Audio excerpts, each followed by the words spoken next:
같이 기도하고 말씀을 생각하십시다.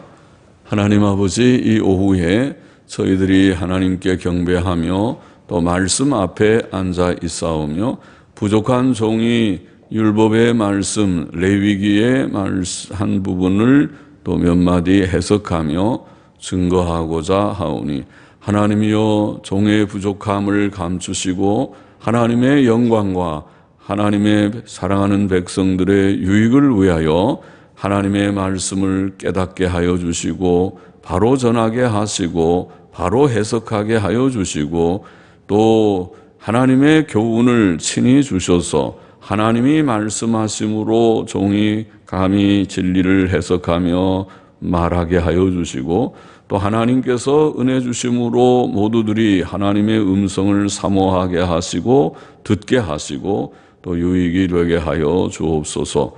예수님의 이름으로 기도하옵나이다. 아멘. 아멘. 레위기 19장 19절부터 28절 말씀 좀 생각하십시다. 19절 말씀 보십시다. 너희는 내 규례를 지킬지어다. 내 육축을 다른 종류와 교합시키지 말며 내 밭에 두 종자를 섞어 뿌리지 말며 두 재료로 직조한 옷을 입지 말지며. 끝까지 보십시다. 성경의 모든 말씀이 하나님의 말씀이며 하나님의 규례들이지만 하나님께서는 본문의 교훈이 하나님의 규례, 곧 하나님께서 주시고 정하시고 세우신 규례들임을 강조하시며 그것을 지키라고 명하셨습니다. 너희는 내 규례를 지킬지어다. 하나님께서는 첫째로 내 육축을 다른 종류와 교합시키지 말라고 말씀하셨습니다. 가축들의 이종 교합을 금하신 것입니다. 그러므로 순나귀와 암말의 교합으로 노새를 낳게 하는 사람들의 오래된 관습은 하나님의 뜻에 어긋난다고 할 수 있습니다. 그것은 하나님의 창조 질서를 혼잡게 하는 일입니다. 수노새가 순나귀와 암말에게서 새끼를 낳으면 수노새도 노새가 나는데 그중에 수노새가 생식력이 없다는 사실은 하나님께서 그 혼잡을 인정치 않으신다는 단적인 증거일 것입니다. 하나님께서는 또 내 밭에 두 종자를 섞어 뿌리지 말라고 말씀하셨습니다. 밭에 씨를 뿌릴 때에 벼와 보리, 밀과 수수를 섞어 뿌리는 것을 금하신 것입니다. 하나님께서는 식물들도 각각의 종류대로 창조하셨고 각각의 종류대로 재배되고 추수되기를 원하셨습니다. 그래서 같은 종류끼리 뿌려요. 밭을 나누어서 여기는 벼를 심고 여기는 보리를 심고 여기는 수수를 심고 그렇게 하는 것을 하나님께서 명하신 것입니다. 또 하나님께서는 두 재료로 직조한 옷을 입지 말라고 말씀하셨습니다. 그렇죠? 옷을 만들 때 실을 가지고 짜서 옷을 만드는데 옛날부터 사용하는 삼에서 삼을 가지고 실을 만들어서 옷을 짜는 것을 배라고 합니다. 삼배라고 합니다. 배옷이 있고 또 아마라고 하는 식물에서 실을 거기서 만들어서 짜는 옷을 아마포라고 합니다. 아마포는 아마 삼배보다 좀 더 부드러운 그런 천일 것 같습니다. 그리고 우리가 하는 대로 목화씨에서 목화라고 하는 그 나무라고 할지 거기에 씨에서 만든 솜을 만들죠. 목화솜. 그 솜을 가지고 만드는 것이 면이라고 하는 거죠. 면옷. 100% 면이 몸에 부드럽고 좋다고 우리 그러죠. 그래서 면이라고 하는 그런 천을 만들기도 하고 또 누에고치, 누에가 자기가 애벌레가 그게 될 때인가요? 이렇게 집을 짓죠. 누에고치 그 집을 그 누에 집을 가지고 누에고치를 가지고 실을 만드는 것이 명주라고 하는 실입니다. 명주.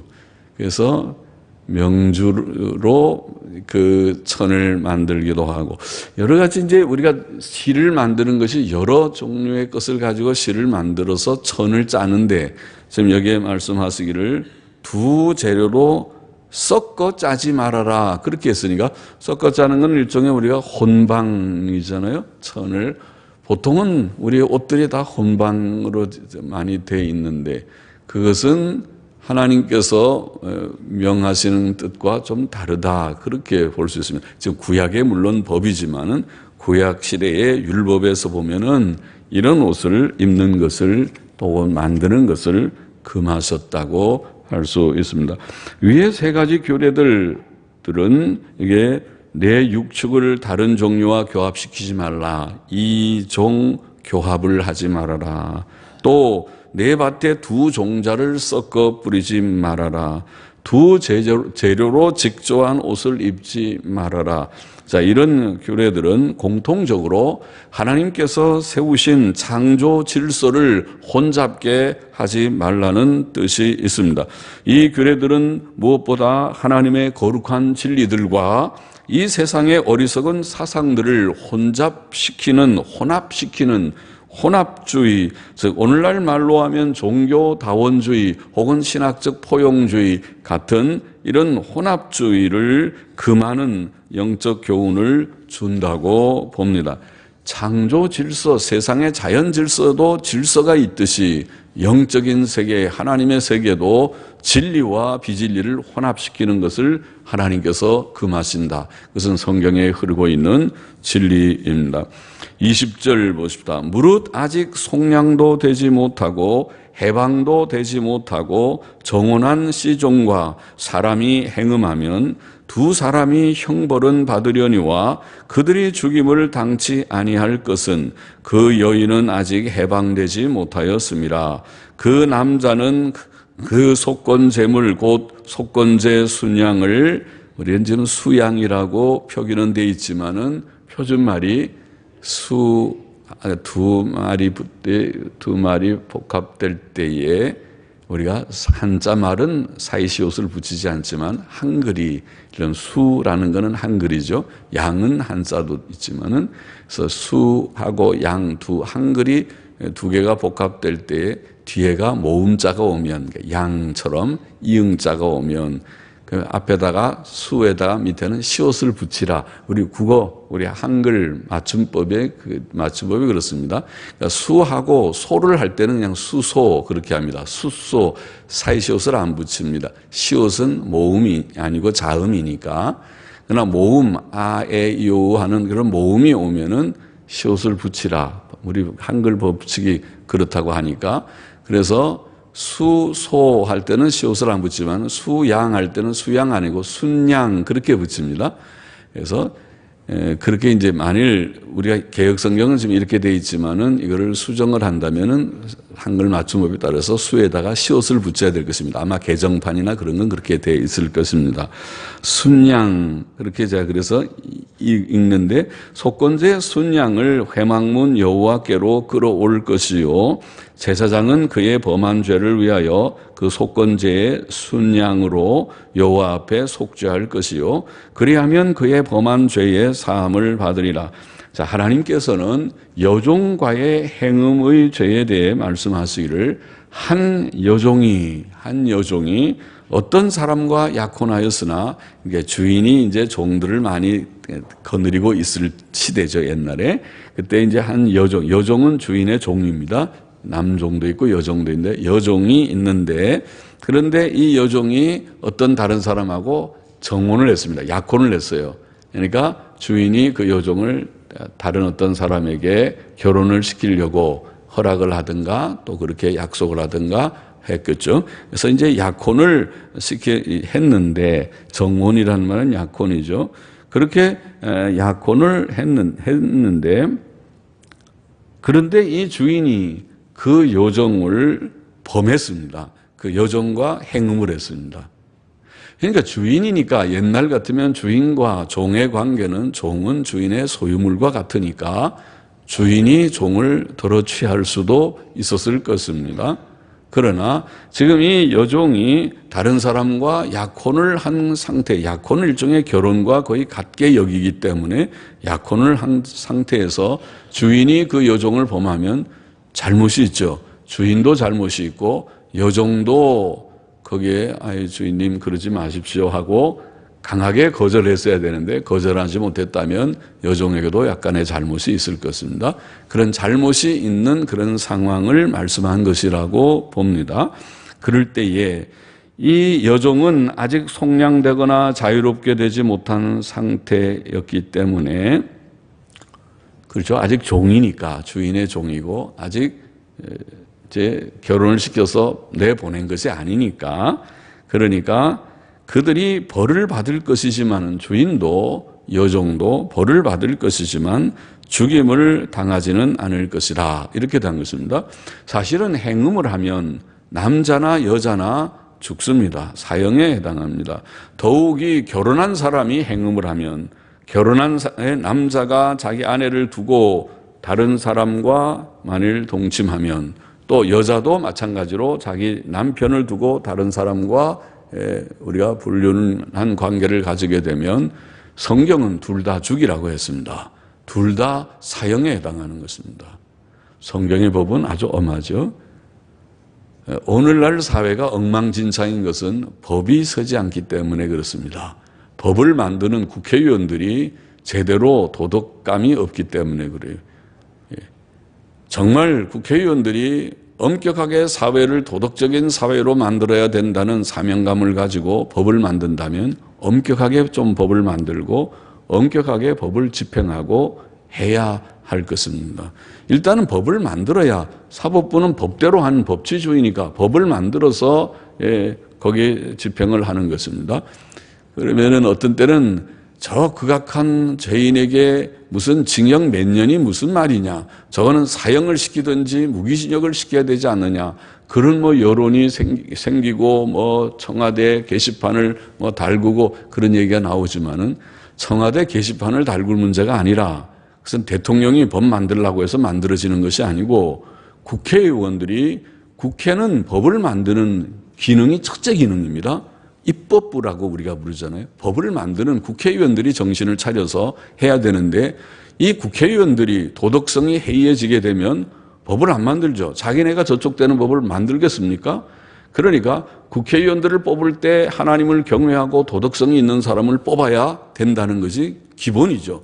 그래야 법이 제대로 만들어지고 그 법을 집행하는 것은 행정부들이 그 법대로 집행을 해야 될 것이고 그 법을 어기면 사법부의 판사들이 엄하게 법에 따라서 법을 어겼으면 엄한 벌을 판결을 해서 내리게 되면 사회가 좀 안정이 되겠죠. 그렇게 사회를 바로 안정케 하기 위하여 하나님이 주신 것이 구약시대의 법이고 또 오늘날에도 구약처럼 그렇게 엄격하지 않다 하더라도 그 정신을 따라서 해야 이 사회가 바로 되는 것입니다. 예. 그러나 우리의 법은, 우리 사회의 법은 구약의 법에 비춰볼 때 엄청 해이해졌습니다. 예? 구약에서는 사형에 해당하는 그 죄도 우리의 법정에 서면 징역 몇 년으로 끝나는 경우들도 들어 있어 보입니다. 그래서 이거는 아니다. 이것은 이렇게 돼가지고 사회가 도덕적인 사회, 정말 평화로운 살기 좋은 사회가 되기를 기대하는 것은 어렵다. 그런 생각을 합니다. 법을 어기고 무질서하게 행하는 것에 대해서는 엄격하게 다스려야 되는 것입니다. 예, 그래야 그 사회가 바로 되는 것입니다. 사회의 안정을 위해서는 법이 필요한 것입니다. 그런데 이제 여기에 돌아가서 아직 자유하기 전이기 때문에 그것은 죽임을 당하지는 않을 것이다. 이렇게 되어 있습니다. 그러나 그 주인은 그 죄에 대해서 순양을 속건제물로 삼고 그것을 회막문 여호와께로 끌어와야 하며 제사장은 그의 범한 죄를 위해 그 속건제의 순양을 드려 여호와 앞에 속죄해야 하고 그리하면 그 범한 죄가 사함을 얻을 수 있다고 그렇게 되어 있습니다. 23절 넘어가 보십시다. 너희가 그 땅에 들어가 각종 과목을 심거든 그 열매는 아직 할례받지 못한 것으로 여기되 곧 3년 동안 너희는 그것을 할례받지 못한 것으로 여겨 먹지 말 것이요 제4년에는 그 모든 과실이 거룩하니 여호와께 드려 찬송할 것이며 제5년에는 그 열매를 먹을지니 그리하면 너희에게 그 소산이 풍성하리라. 나는 너희 하나님 여호와니라. 하나님께서는 이스라엘 백성이 가나안 땅에 들어갔을 때 거기에서 난 곡물을 먹게 하셨습니다. 그들이 길갈에 진치고 여리고 평지에서 유월절을 지켰을 때 여호수아 5장 10절 11절에 보면 그들은 유월절 이튿날 그 땅의 소산 즉 무교병과 볶은 곡식을 먹었다고 되어 있습니다. 곡식들은 그들의 생존을 위해 허락되었던 것 같습니다. 기본적인 우리의 식재료죠. 곡식은 그들이 보리나 밀이나 우리나라 같으면 쌀은 기본적인 식사입니다. 밥을 보통은 먹는 것입니다. 밥을 또 안 먹는 좀 서양의 영향을 받은 사람들은 빵이라도 먹습니다. 그래서 빵이나 밀이나 쌀은 기본적인 그런 식량이기 때문에 아마 허락하신 것이라고 보입니다. 그러나 오늘 여기 23절의 말씀을 보면 그들이 가나안 땅에서 과일나무를 심을 때에는 3년 동안 할례받지 못한 나무로 간주하여 그 과일을 먹지 말라 그렇게 교훈했고 제4년에는 그 과일을 하나님께 거룩히 드리고 제5년부터 그 과일을 먹으라고 규정하셨던 것입니다. 과일은 필수적인 식단은 아니었다고 보입니다. 이것은 이 규례는 가나안 땅으로부터의 성별을 교훈하신 것 같습니다. 하나님께서는 이스라엘 백성이 가나안 땅을 정복할 때 거기에 사는 거민들과 모든 가축들을 다 죽이라고 명령하신 일이 있습니다. 그런 정신에서 보면 그들이 가나안 땅의 나무들의 과일들도 다 버려야 마땅할 것이지만 하나님께서 3년의 기간을 주셨던 것이라고 보입니다. 이 규례는 가나안 땅의 과일나무들이 성별되어야 함을 보입니다. 하나님께서는 이스라엘 백성이 가나안 땅의 거민들과 구별된 거룩한 자들이 되기를 원하셨다고 보입니다. 26절 보십시다. 너희는 무엇이든지 피채 먹지 말며 복수를 하지 말며 술수를 행치 말며 하나님께서는 피를 먹지 말라, 피채 어떤 음식을 먹지 말라고 말씀하십니다. 그는 레위기 17장 12절 14절에서 이미 그 문제에 대해서 교훈하셨습니다. 거기에 말씀을 다시 보면 그러므로 내가 이스라엘 자손에게 말하기를 너희 중에 아무도 피를 먹지 말며 너희 중에 우고하는 타국인이라도 피를 먹지 말라 하였노라. 피를 먹지 말아라. 또 우고하는 타국인들도 피를 먹지 말라. 유대인이나 이방인이나 너희 경내에 이스라엘 경내에 산다면 피를 먹지 말아라. 그렇게 명령을 하셨습니다. 또 모든 생물은 그 피가 생명과 일체라. 그러므로 내가 이스라엘 자손에게 이르기를 너희는 어느 육체의 피든지 먹지 말라. 그러니까 어떤 생물체든지 짐승이든지 또 그것이 어떤 생명체든지 피를 먹지 말고 피는 다 물같이 흐르게 다 피를 다 흘리게 하고 피를 뺀 후에 먹으라 그런 말이죠. 모든 육체의 생명은 그 피인즉 무릇 피를 먹는 자는 끊어지리라고 말씀했습니다. 또 하나님께서는 너희는 복수를 하지 말며 술수를 행치 말라고 말씀하셨습니다. 복수를 하다는 원어는 점을 친다는 것입니다. 우리가 점집이죠. 오늘날에도 있죠. 점집이. 점을 치는 또 술수를 하다는 원어도 예언을 하다 그런 뜻입니다. 저는 우리나라에 점집 그러면 점집이 주로 저 미아리 거기에 올라가다 보면 왼쪽에 점집들이 많은 그것만 언제 본 적이 있어서 아이고 우리나라가 이 서울에 이렇게 오늘날 시대에도 점을 하는 사람들이 있구나 그랬는데 요전에 이제 어째 우연히 집사람하고 여기 홍대 이쪽에 거기를 한번 이렇게 걷게 됐는데 걸으면서 보니까 이쪽에도 점집들이 있더라고요. 대학생들이 막 다니는 이 동네에 점집이 있어요. 저건 뭔가 눈이 둥그러지니까 대학생들이 장난삼아 그러면 좀 뭐 한가? 예, 그거를 그냥 그들이 점을 보고 뭐 그렇게 하는가 보죠.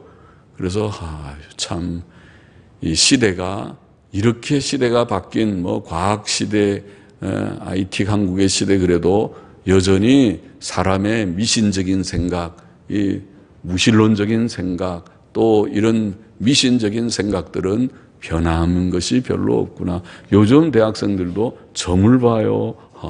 그런 내가 생각을 했습니다. 네, 점을 보는 여기에 점을 보든지 예언을 하든지 이것은 하나님께서 이스라엘 자손이 악령들의 활동으로 우리가 이제 점을 이렇게 보는 사람들이 역수를 한다고 그러죠.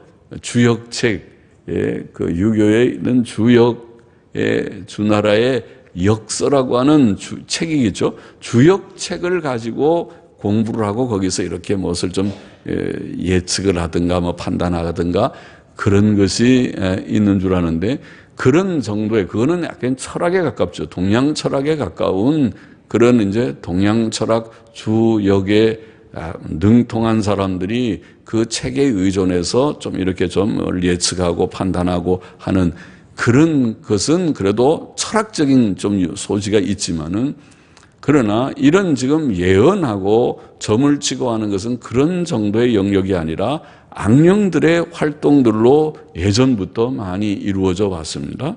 그래서 이런 거짓 신비주의의 배면에는 사탄의 역사, 마귀의 악령들의 역사가 있다고 성경은 말하고 있습니다. 그래서 그 잘 구분은 안 되지만은 그러나 여하튼 잘못된 종교, 잘못된 철학 사상도 그 근원에는 그런 악령에 혼란케 하는 그런 역사가 있는 것은 분명하니까 그것을 포함해서 악령의 그런 활동들로 점을 치거나 예언을 하는 신비적인 행위를 하지 말라고 명하신 것입니다. 거짓된 신비주의는 참된 경건을 떠나게 하는 것입니다. 오늘날도 사실은 비슷합니다. 오늘날도 기독교 안에서 기독교의 이름을 빙자하면서 거짓된 신비주의 활동을 하는 사람들이 없지 않습니다. 그래서 마치 예언을 하듯이 기도를 한다고 하면서 상대방에 대해서 뭐 예언을 하고 막 하는 그런 거짓 신비주의가 들어 있습니다. 조심해야 되는 것입니다. 그런 것들을 금하라, 하지 말아라. 그렇게 명령을 하고 있습니다. 27절, 28절에 보면 머리카락을 둥글게 깎지 말며 수염 끝을 손상치 말며 죽은 자를 위하여 너희는 살을 베지 말며 몸에 무늬를 놓지 말라. 나는 여호와니라. 자, 머리카락을 둥글게 깎고 수염 끝을 손상시키는 것은 그 당시 이방인들의 풍습이었고 죽은 자를 위해 살을 베고 몸에 무늬를 놓는 것, 즉 오늘날에는 문신이라고 우리가 부르지만은 이런 것들이 옛날부터 몸에 무늬를 놓는 문신을 새기는 것이 있었는데 그것은 당시 이방인들의 죽은 자에 대한 애도의 행위와 풍습이었다고 그렇게 말하고 있습니다. 신학자들의 글에 보면 그렇게 되어 있습니다. 하나님께서는 이스라엘 백성이 이방인들의 그런 풍습들을 본받지 말기를 원하셨습니다. 오늘 여기 본문의 교훈을 정리해 보면 첫째로 우리는 진리의 혼잡을 조심해야겠습니다. 하나님께서는 다른 종류의 가축들 간의 교합이나 밭에 두 종자를 섞어 뿌리는 것을 금하셨고 두 재료로 직조한 옷도 입지 말라고 말씀하셨습니다. 그것은 하나님께서 주신 자연 질서를 혼잡게 말라는 뜻을 가지는 동시에 참된 종교를 이방 종교와 혼잡시키지 말라는 뜻도 있다고 봅니다. 우리는 기독교와 이방 종교를 혼잡시키지 말아야 하고 역사적 기독교 신앙을 이해하고 보수해야 하며 기독교를 이방 종교와 혼합하여 변질시킨 천주교회와 천주교회의 역사를 보면 천주교회는 이방의 풍습을 하나씩, 둘씩, 셋씩, 넷씩 계속 도입해서 오늘날 천주교의 모든 풍습들은 모든 이방의 풍습들이 다 들어와서 그들의 말로는 그것을 기독교화했다고 표현을 하지만은 그러나 기독교화한 것이 아니고 이방의 풍습을 다 배우고 받아들여서 그래서 이것이 기독교인지 이방 종교인지 알 수가 없는 갖가지 모든 풍습들이 다 들어와 있습니다. 그 제일 아주 눈에 띄는 것 중에 하나가 염주, 로자리라고 하는 것이죠. 불교인들이나 또 힌두교인들의 그런 사람들이 염주 돌리듯이 천주교도 똑같은 그런 신부들이 로자리에 염주를 돌리고 있습니다. 그 염주도 똑같이 그런 풍습이 들어온 것입니다. 오만 가지 풍습들이 또 마리아 사상도 사실은 모든 이 주위의 이집트나 또 인도나 바벨론이나 곳곳에서 그런 어머니가 아들을 그 품에 안고 또 그 어머니를 섬기고 아들을 섬기는 그런 형상들이 아주 옛날부터 전해 내려오는 풍습이었습니다. 우리가 다니엘 에스겔서에 보면 단무스를 위해서 그들이 애곡하는 내용이 나오죠. 바로 그것입니다. 단무스를 위해서 애곡하는 것이 일종의 그런 풍습이었습니다. 그런데 그런 것들이 그대로 들어와서 천주교에서는 마리아 숭배 사상으로 그것이 교리화되었던 것입니다. 자, 이런 이방 풍습과 혼잡된 천주교. 그래서 천주교는 기독교로 시작된 것은 역사가 사실이지만은 역사적으로 보면 기독교에서 그것이 시작됐지만은 그러나 매우 이제는 이탈하고 변질되어서 기독교라고 더 이상 보기 어려운 그런 지경에 왔기 때문에 종교개혁자들 16세기의 종교개혁자들 1517년 루터를 비롯해서 일어난 종교개혁자들은 천주교를 가리키기를 기독교의 변질이라고 봤습니다. 기독교가 참된 기독교가 아니라고 봤어요. 그래서 이런 우리가 천주교의 변질을 바로 이해한다면 오늘 기독교가 천주교와 뒤섞여서는 안 되죠. 안 되는데도 불구하고 오늘날 자유주의 계열의 우리 기독교인들이라고 하는 많은 그런 대교단의 목사들이 천주교와 같이 친하게 지냈습니다. 그것이 WCC 우리 얘기를 우리가 얼마 전에 부산에서 WCC 대회에 모이지 않았습니까? 모일 때에 천주교 WCC라고 하는 세계의 기독교의 대교단의 대다수가 참여하고 있는 세계교회협의회라고 하는 이 단체 속에는 천주교가 아직 공식으로 회원은 아니지만 천주교 많은 신학자들과 천주교 인사들이 프로그램을 만드는데 또 신앙직제위원회 속에 정회원으로 그들이 음으로 양으로 다 참여하고 있어요. 워낙 천주교는 지금 교세가 크기 때문에 일개 회원교단으로 안 들어갈 뿐이지 WCC 속에 온갖 활동에 관여하고 참여하고 영향을 주고 있습니다. 두 개의 WCC나 로마 천주교는 어느 날 아마 통합될 가능성이 있다고 보여집니다. 이런 섞여 있습니다. 그것은 옳지 않다. 그렇죠? 섞여 있는 것은. 그런데 이 자유주의 계열의 대교단만 그런 것이 아니라 요즘에는 보수적인 교회들 속에 보수라고 하는 복음주의라고 하는 교회들이 천주교와 아주 가깝게 활동하고 있어요. 그 대표적인 인물이 유명한 부흥사 빌리 그라함이죠. 빌리 그라함이고 또 우리나라에서 김중건 목사나 이런 분들이 활동했던 CCC라고 하는 거 아죠. 대학생 선교회. 그 대학생 선교회의 원래 미국의 총재인 빌 브라이트, 대표적으로 빌 브라이트나 빌리 그라함이나 이런 사람들이 유명한 복음주의 지도자들이 천주교회를 인정하고 같이 서로 잘 친하게 지내고 있습니다. 이것이 말하자면 진리의 혼잡입니다. 진리와 참된 기독교와 종교개혁자들이 그것은 기독교가 아니고 배교라고 말하는 그런 기독교의 변질과 같이 뒤섞는 이런 일들을 하지 말아야 된다. 그런 것을 우리가 교훈으로 삼을 수 있습니다.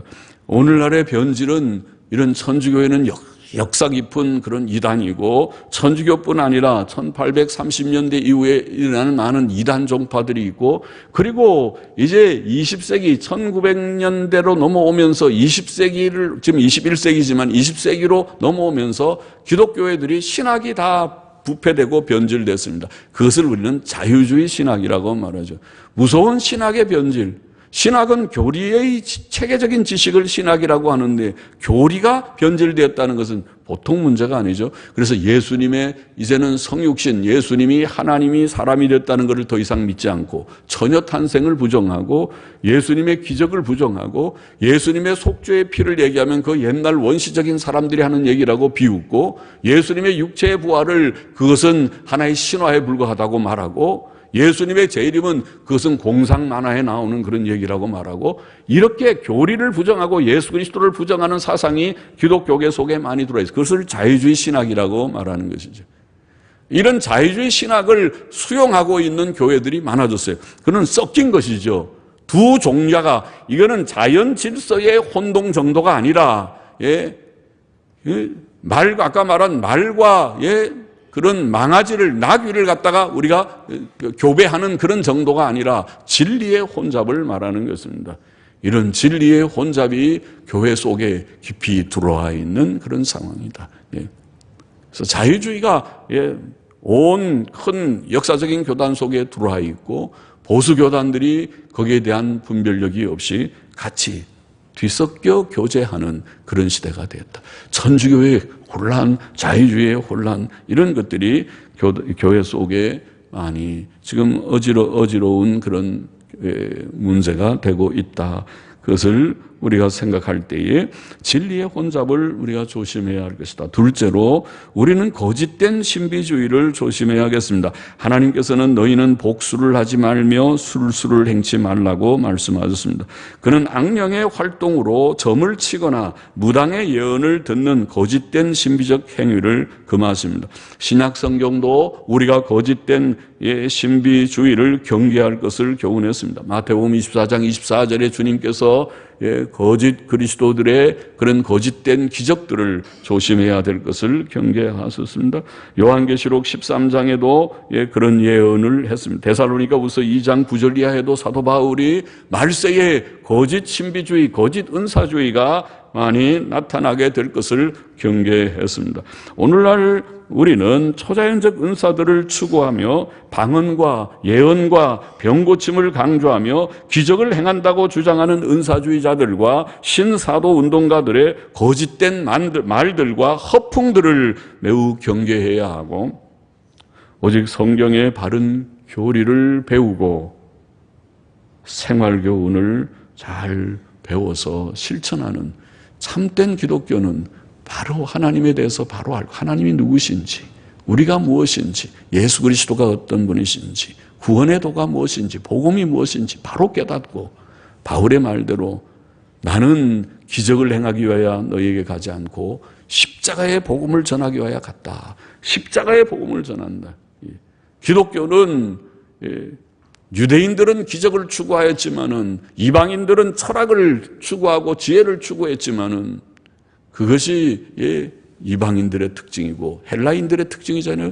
철학이라는, 철학은 지혜를 한다는 말이잖아요. 그러나 우리는 십자가에 못 박힌 그리스도를 전한다. 고린도전서 1장의 말씀대로. 기독교는 신비주의가 아니고 철학이 아니고 예수 그리스도의 십자가의 바른 교리고 속죄의 교리고, 그 속죄의 교리에 근거해서 예수님 믿고 중생하고 죄 씻음 받고, 그리고 이제는 그 말씀대로 의롭고 선한 삶을 살아서 인간다운 변화된 인격적인 존재가 되는 것입니다. 예수를 잘 믿으면 잘 믿을수록 사람이 정직하고 반듯하고 착하고 순한 사람이 되는 것입니다. 예수를 잘못 가르치고 잘못 믿어서 사람들이 예수 따로 있고 우리의 인격적인 선한 삶은 따로 있고, 예수는 분명히 믿는 것 같은데 그들의 인격의 삶에서, 그들의 행위에서, 그들의 실생활에서 선한 그런 열매가 보이지 않는, 이것은 뭔가 잘못된 것입니다. 이것은 기독교가 아닙니다. 그것은 기독교 성경이 가르치는 기독교의 바른 모습이 아닙니다. 거짓된 신비주의를 조심하고 성경의 바른 교리를 열심히 배우고 믿고 또 생활교훈을 실천해야 하겠다는 것이고, 셋째로 하나 더 첨부하면 오늘 여기의 말씀에서 우리는 이방 문화, 세상 문화를 조심해야 하겠습니다. 하나님께서는 머리카락을 둥글게 깎는 것이든지 수염 끝을 손상시키는 것이든지 죽은 자를 위해 살을 베거나 문신을 새기는 것을 금하셨습니다. 하나님께서는 이스라엘 백성이 이방인들과 구별되기를 원하셨습니다. 오늘날 그리스도인들은 세상 문화를 조심해야 합니다. 세상 문화들을 조심해야 되겠어요. 문화는 중립적인 면도 있지만 그렇지 않은 면도 있어요. 죄악된 것이 있어요.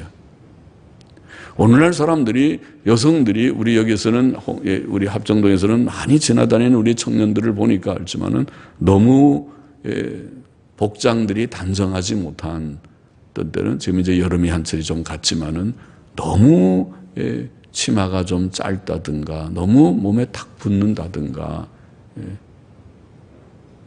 그렇죠? 그런 것은 세상 문화예요. 세상 문화예요. 그거를 여러분과 여러분의 자녀들이 본받지 않게 해야 돼요. 너무 우리가 잘 몰랐을 때는 그럴 수 있지만은 이제는 옳고 그런 것을 구분할 줄 알아서, 세상 사람들은 그런 거를 흔히 아주 섹시하다고 그러죠. 여자들은 섹시란 말이 아주 부끄러운 말이에요, 사실은. 음란성이 있는 표현인데, 그걸 섹시하다고 여성들은 의도적으로 그렇게 다른 사람에게 좀 자기를 보이기 위해서 옷을 그렇게 입는, 눈길을 끌게 하는 그런 생각으로 입는지는 몰라도 그리스도인은 아니에요. 그건 세상 문화. 세상 사람들은 그렇게 하지만은 우리는 단정하게 입어요. 옷은 단정하게. 너무 파진 옷도 입지 말고, 너무 짧은 옷도 입지 말고, 또 긴 옷 중에서도 너무 또 옆에 트져 넣고 또 이상하게 입지 말고, 단정하게, 다 단정치 못한 것이니까 세상에 단정치 못한 풍조를 본받지 말아요. 또 음악도 마찬가지예요. 우리 그리스도인이 여러분들 스마트폰들 다 한번 보세요. 제가 간혹 어떻게 전화하기 위해서 스마트폰을 이렇게 전화를 하면은 그 속에서 성도라고 하는 소위 예배당에 나와서 여기 없는 분들도 있고 하지만은 이상한 유행가 같은 것이, 그래서 저는 유행가를 안 듣다가 그거를 한참 인내심을 가지고 한 곡절을 들어야 돼. 혹시 전화를 받을까 해서. 그래서 뭐 이상하게 한 곡절 뽑는 그런 얘기가 한창 나오면 들어보지도 못한 유행가 한 곡절 목사가 듣고 좀 기다리면 그 다음에는 또 이제 받지 않고 이제 한참 있으면 할 수 없이 끊고, 좋지 않다고 봐요. 우리는 차라리 그냥 따르릉 하든지 아니면 조금 더 고상하게 클래식이나 또 뭐 찬송가나 좀 순한 그런 것을 해요. 그 이상한 그런 세상적인 것들을 꼭 왜 그 성도들이 그런 거를 꼭 해야 되겠는가, 그런 생각을 한다는 거죠. 그것이 무슨 뭐 그렇게 하면 큰일 나요, 지옥 가요, 그런 뜻이 아니라 세상과 구별된, 세상 사람들하고 우리는 다른 천국을 바라보는 하나님의 경건한 백성들답게 좀 그렇게 하는 것이 좋지 않겠느냐, 그런 말입니다. 세상에 너무 세속적인 그런 것을, 우리가 그 풍조를 따르지 말고 경건하고 단정한 그런 삶을 구해야 할 것이라고 믿습니다. 기도하십시다. 하나님 아버지, 부족한 종이 오늘도 몇 마디 말씀을 증거했습니다. 진리의 혼잡을 우리가 조심하자고 증거했고, 거짓된 신비주의를 조심하자고 증거했고, 또 이방 문화, 세상 문화를 조심하자고 증거했습니다. 하나님께서 성경에 보이신 모든 원리들을 쫓아서 우리가 이 교훈을 마음에 참고하고 또 오늘 이 혼탁한 시대를 바르게 믿음으로 바르게 살아가는 저와 우리 모두들이 되게 도와주시옵소서. 예수님의 이름으로 기도하옵나이다. 아멘.